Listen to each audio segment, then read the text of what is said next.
Hello, Foundation staff. This is Level 2 Researcher Theron Sherman, and today's broadcast is an easy Euclid class. Item number, SCP-173. Object class, Euclid. Special containment procedures. Item SCP-173 is to be kept in a locked container at all times. When personnel must enter SCP-173's container, no fewer than 3 may enter at any time, and the door is to be relocked behind them. At all times, 2 persons must maintain direct eye contact with SCP-173 until all personnel have vacated and relocked the container. Description: moved to Site-19, 1993. Origin is as of yet unknown.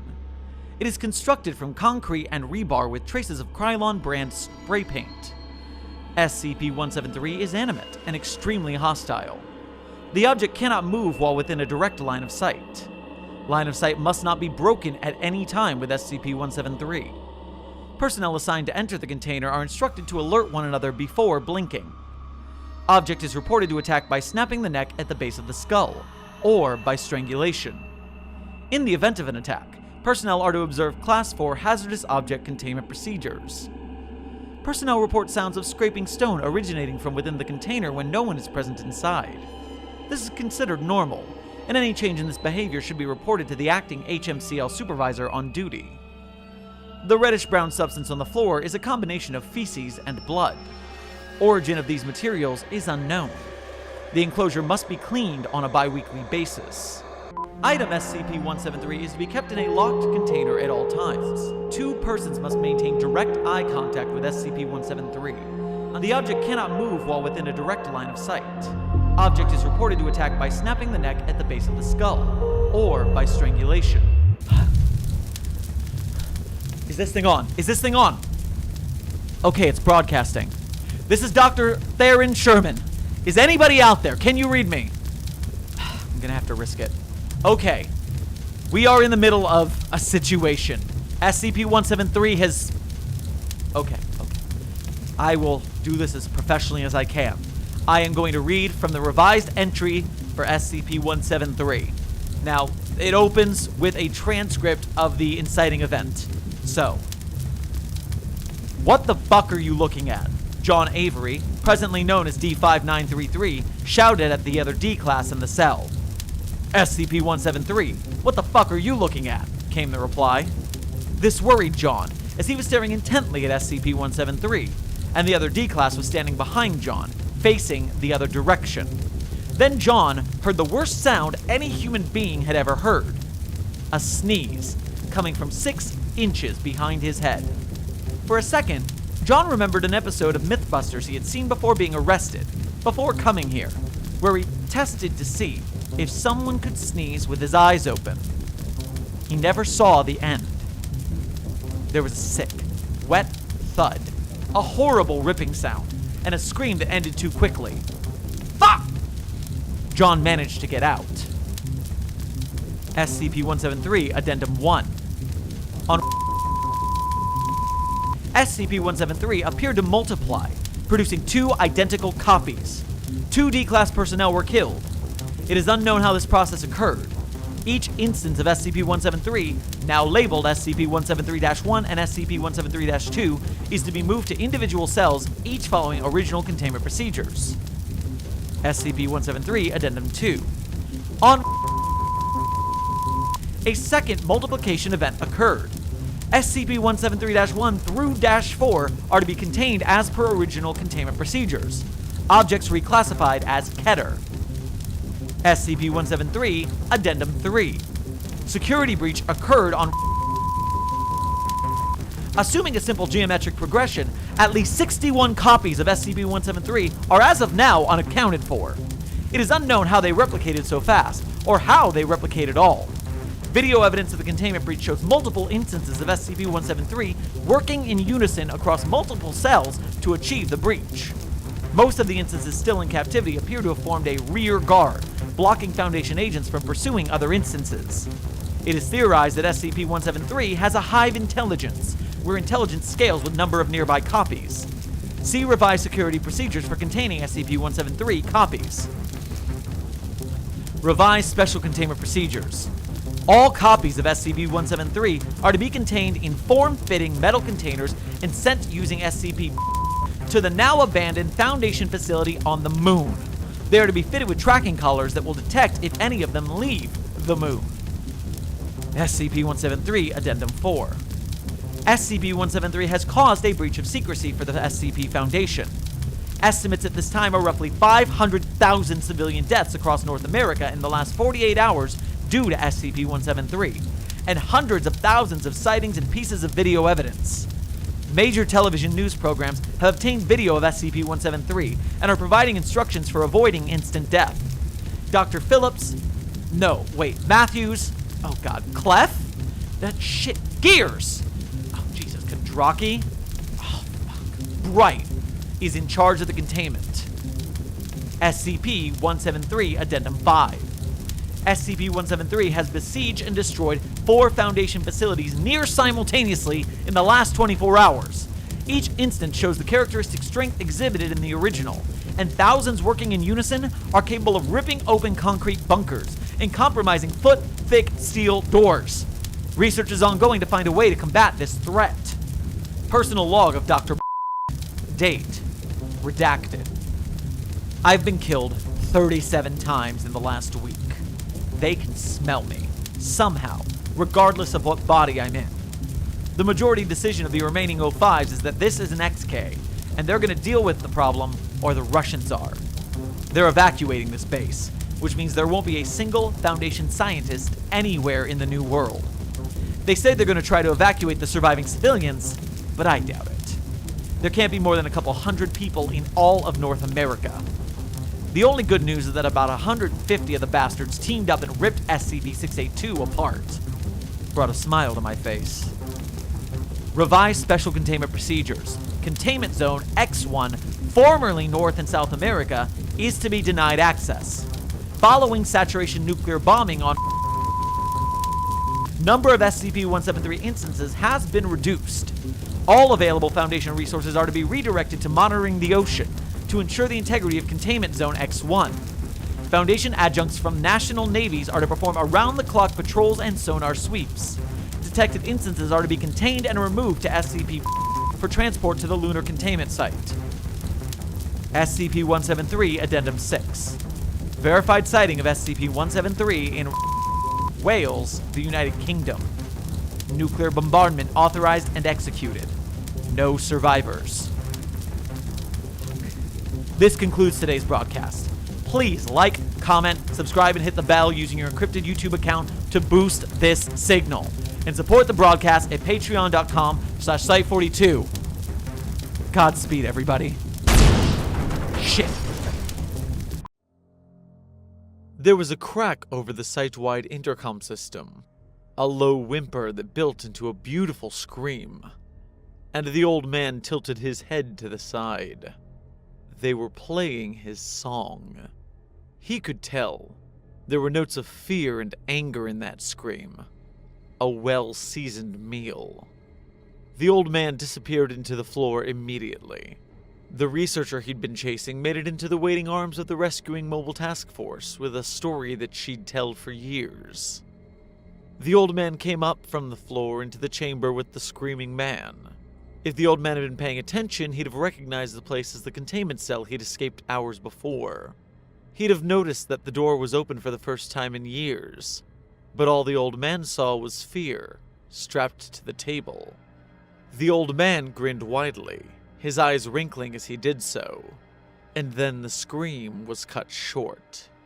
The old man stopped and opened his eyes, and there in front of him was a stubby-armed potato man with a painted-on face. The arms were wrapped around his meal's head, which was twisted at an unnatural angle. This thing had just interrupted his dinner. The old man finished emerging from the floor and felt an emotion he hadn't in a long time. Rage. Then the door slammed shut, and the whole room began to hum as the generators kicked back on. They were being magnetically lifted into the air again. He was trapped. Here, with no food but the stubby-armed man. As the machines outside began to apply layer after layer to the outside of the cell, The old man slowly walked over to this interloper and reached a hand out to its face. His hand didn't pass through as he'd expected. This wasn't flesh. It was hard, like stone. And worst of all, he felt no fear from this thing. The spray paint bubbled away, but it still stood there, impassive, uncaring, staring into nothing. The old man turned away from it and looked around, and the thing was behind him. It twisted his neck. The old man's neck snapped, and he screamed. He turned his head around to look at the thing without twisting his body. Still impassive, still uncaring. He pushed his hand through it again. The concrete resisted him but gave way eventually. When he passed through it, it was hardly damaged. Again and again, he passed through it.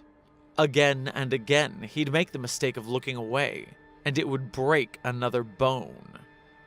They'd knit back together on their own, eventually. But the pain was real, and eventually, the fear was real too. The old man started to cringe away from the inevitable break, but as days turned into months, the concrete that made up the statue slowly broke down, crumbling away to reveal the rebar frame underneath. Most of the concrete found its way into his pocket dimension as he popped in and out of the world. When he was done, he surveyed his work, staring at it for hours. Its arms were just long pieces of rebar now, bent around the central frame. It wouldn't ever hurt him again. He began to slip into the floor, and as soon as he turned away, he felt the steel pierce his chest. He felt a rib break in two. Fine. He'd destroy the steel, too. Eventually, nothing was left but piles of rust, dust, and a memory of fear that the old man wouldn't soon forget.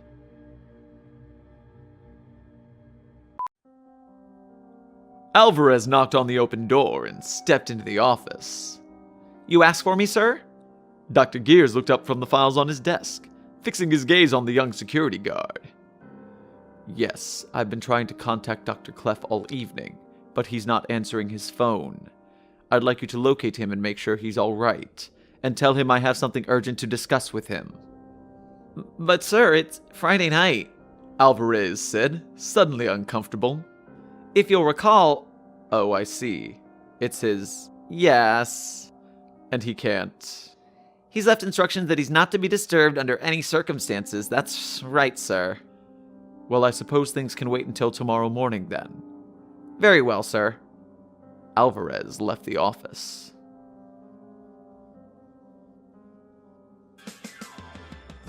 Dr. Alto Clef sat in the dining room of his Site-42 suite. The place was lavish by any standards. Gold-embossed wallpaper, ornate oak paneling, 18th century furniture, the table set with priceless china and the finest silver. An antique Ming vase sat on a pedestal nearby, gleaming in the warm glow of the crystal chandelier. An original Caravaggio hung on one wall, a Vermeer on the other. Barry White played softly in the background. "Mmm," Clef exclaimed, setting down his spoon and wiping his mouth with his napkin. "The fennel soup was exquisite. D12130 really outdid himself tonight." He gestured to one of the several D-class personnel in attendance. "More wine, D23897. "Right away, Dr. Clef," the man in the orange jumpsuit said, nervously stepping up to the table and refilling his glass with a particularly crisp Chardonnay. Clef lifted the glass to his mouth, took a sip, and sighed with satisfaction. "This is nice," he said, smiling at his guest. "We should do this more often. Don't you agree?" Across the table, SCP-173 stared back at him, unmoving, silent. 5 D-class personnel were positioned around the living statue, their eyes fixed on it, cold sweat dripping down their faces as they struggled not to blink, not to break eye contact, not even for a second. A 6th man stood directly next to 173, trembling with terror as he lifted spoonfuls of fennel soup up to its face, smearing the contents where its mouth should have been. "May I just say how lovely you look tonight, darling?" Clef said, his eyes moving appreciatively over the black evening dress covering the statue's curves, the blonde, lustrous hair of the wig on its head, its rouged stone cheeks. I was going to wait until later, but seeing you like this, I just, look at me. You have me babbling like a schoolboy. I don't know what it is about you. You've always had that effect on me. SCP-173 looked on, its stone features blank, impassive. Anyway, Clef said, I got you a little something to show you how much I appreciate you being here, sharing this evening with me. Clef reached into his pocket and took out a small flat box, handing it to D23897, who was standing nearby. The man took the box and went around to the other side of the table, his heart rate rising as he approached 173. Open it, darling, Clef said. D23897 opened the box, revealing a gold necklace inlaid with dozens of small diamonds. It should be the right size. I had it made especially for you. Go ahead, put it on. Clef smiled. D23897 removed the necklace from the box and reluctantly tied it around 173's neck, wincing as his fingers brushed against the cold, hard cement surface. Clef was momentarily at a loss for words. It suits you to perfection, he said at last. God, you're beautiful. I feel like I never want to take my eyes off of you. At that precise moment, Can't Get Enough of Your Love, Babe began to play.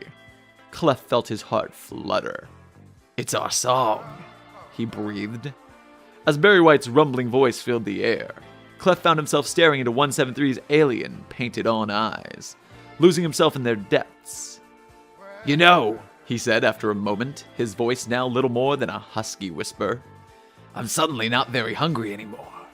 What do you say we retire for the night?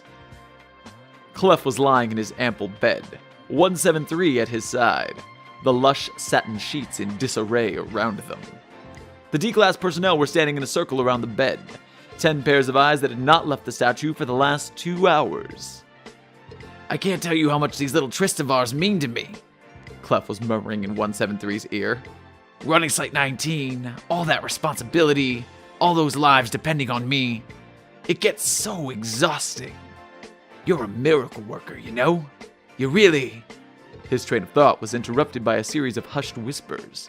2 of the D-Class personnel seemed to be having an argument. Clef cleared his throat loudly. Do you mind? D23897 snapped to attention. I'm sorry, sir. It's D45931. He hasn't slept in a couple of days, and he was starting to nod off. I told him he had to keep his eyes open. Oh, I see. Well, actually, that's not necessary. D23897 frowned, confused. But, sir, the statue. I won't deny she can be a feisty one, what with those fiesta states of hers. But as long as I'm around, she won't try anything. So, there's no danger? D23897 asked. That's right. No need to worry. Now, if that's all, Clef said, I'd like to get back to... Then why are we here? D23897 nearly shouted in disbelief. Why did you make us stay? Clef gave the man a strange look, the hint of an unhinged smile playing on his features. I just like it when people watch.